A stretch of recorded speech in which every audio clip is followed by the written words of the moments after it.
uzuri ni kwamba sasa hivi tunaishi kwenye dunia ambayo sio kwa ajili ya kuzaa tu. Yeah. Sasa hivi ni kwa ajili ya kupata pleasure, kufurahia na kupata raha, kufurahia maisha. Sasa si ili ufurahie kitu si lazima ukifanye kwa namna mbalimbali. Yeah. Ili ujue kwamba nikifanya hivi inakuaje, nikifanya hivi inakuaje. Mimi naweza nikatolea mfano na mtu wangu, waga tunaweza tukaplan kwamba sasa hivi tukikutana tufanye hivi na hivi na hivi na hivi na hivi. Tufanye hii, tufanye hii. Ila tukikutanaga, yani waga tunakiamsha, tunasahau hata style tulizo discuss. Kwa hiyo tuna discover as we go. Kwa hiyo unapokuwa kwenye lile tendo kwa sababu umeconcentrate, niko hapa, I'm with you, I want to do this with you.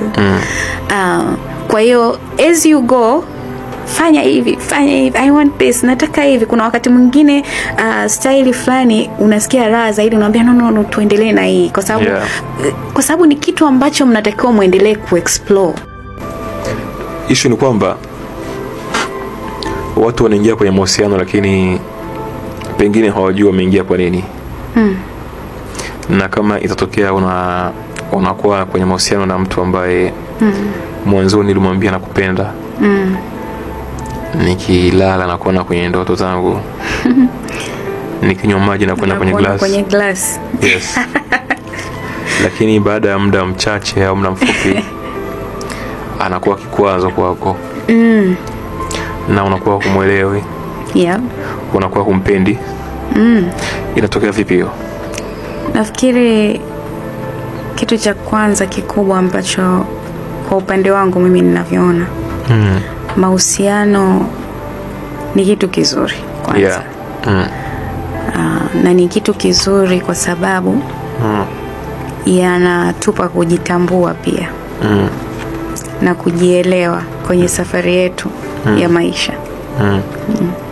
Sasa katika kujitambua waga kuna kujitambua kwema na kujitambua kubaya. Au tunaweza kusema kwenye kujitambua kwako inaweza ikawa na matokeo mema kwa watu wengine au mabaya. Yeah. Na wakati mwingine matokeo yanaweza yakawa ni mabaya kwa watu wengine, lakini kwako wewe ndio njia unatakiwa upite kwenye kujitambua. Okay. Kwa hiyo inavyofika mahali unamchukia mtu au mahusiano yameenda ndivyo sivyo, sidhani kama ni kitu kibaya, ingawa matokeo yanaonekana kuwa ni mabaya. As long as yule mtu amejitambua au imemuongezea kitu kwenye safari yake ya maisha, nafikiri ni kitu chema tu. Nafikiri pia hii inatakiwa iende kwa pande zote mbili za watu ambao wako kwenye mahusiano. Kwamba inapotokea sasa kila mmoja anataka kwenda kushoto, mwingine anataka kwenda kulia, vimeshindikana, ni vizuri tukajifunza kwamba kwenye haya mahusiano naondoka na kitu gani, lesson gani naondoka nayo. Kwa hiyo tungekuwa na hiyo mindset, ingetusaidia pia kuepusha hata vurugu na matatizo ambayo tunasababishiana. Kuna msemo ambao unasema hivi, unasema kosa hela uifahamu tabia ya mkeo. Si hivyo? Nasema hivyo. Yes. Kosa hela uifahamu tabia ya mkeo. Ina maana ukiwa na hela wewe, mwanamke atakuheshimu.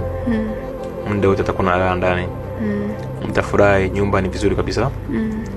Lakini ukishapungukiwa na hela, unakuwa huna uwezo tena, ni kwa muda, lakini mwanamke anakuwa mtu mwenye hasira. Anakuwa hakuheshimu. Je, hiyo inatokana na nini?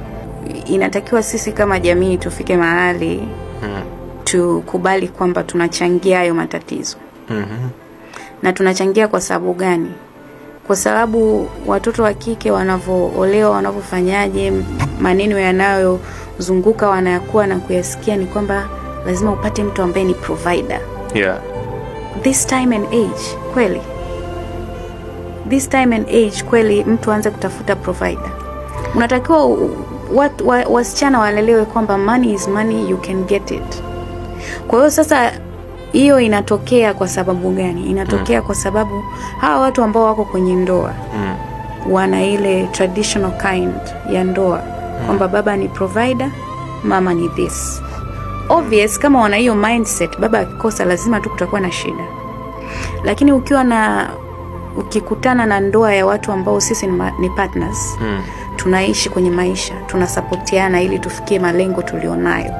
Na along the way inaweza ikatokea tukakosa pesa, wewe ukakosa pesa au mimi nikakosa pesa, au mambo yakawa sio mazuri.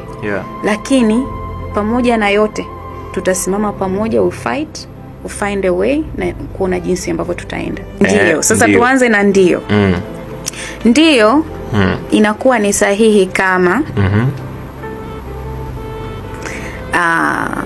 kwa wakati huo. Kwa sababu sasa hivi kuna mambo mengi, kuna kuachishwa kazi, kuna kusimamishwa kazi, au wakati mwingine biashara zinaanguka, mambo kama hayo, vitu vingi sana. Ikatokea na mimi mke wako nina hali nzuri kifedha. Kwa nini nisikuhudumie? Kwa nini yani? Kwa nini nisihakikishe kwamba unapata mahitaji yako muhimu? Watoto wetu wanapata mahitaji yako muhimu, kwa sababu ninaweza kufanya hivyo. Lakini wakati huo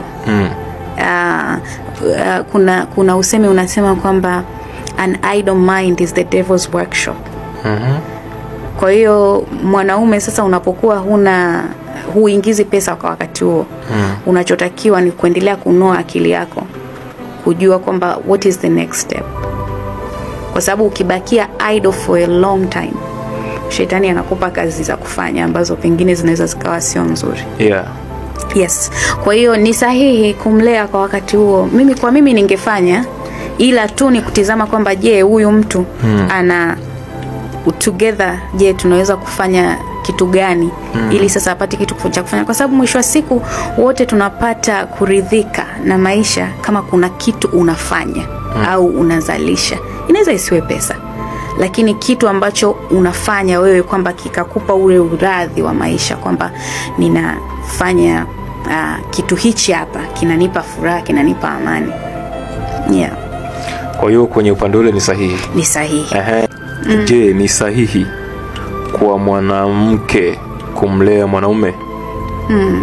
Au ni sahihi kwa mwanamume ambaye hana hela au ana mapungufu ya kifedha, financial, kuishi na mwanamke ambaye ana uwezo? Hapana. Ni hapana wapi? Hapana.